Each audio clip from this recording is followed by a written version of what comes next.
Minsan gusto ko na sumuko umuwi, kaso pag nakikita ko resibo ng tuition nyo, mga gamot ni nanay, bayad sa kuryente, bigla kong lumalakas kahit wasak na tong katawan ko. Mapaanak, sorry kung wala ako sa birthday, sa graduation, sa Pasko, bawat kuskus ko ng sahig dito, dasal ko sana diyan sa Pinas nakangiti kayo mahal.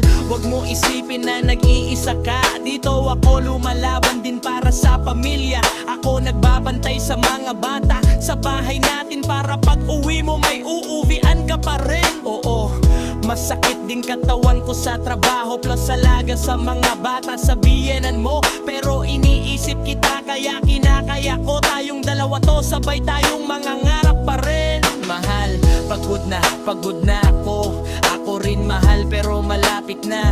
Pangako, kunting ipon pa. Mag-iingat ka dyan ha. Uwi ka please, buo ka pa rin. Mahal kita lang. Sumasakit buong katawan natin dalawa, pero isang puso lang tayo, isang pangako. Lahat ng luha, lahat ng pagod, lahat ng sakripisyo. Balang araw sana susuklian ng yakap mo. Sumasakit buong katawan, pero worth it to. Dahil tayo uuwi ako. See you soon, mahal ko. Pahinga ka na dyan. Ingat ka dyan, mahal na manika namin. Ingat ka dyan, mahal na mahal ka namin.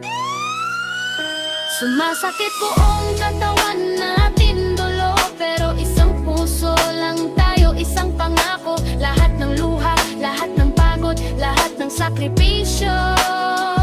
Balang araw sana susuklian ng yakap mo.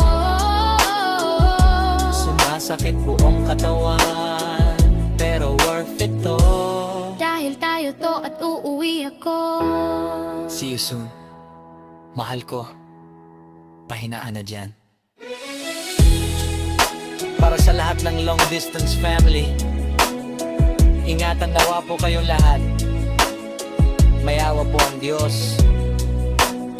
Mabuhay kayong lahat.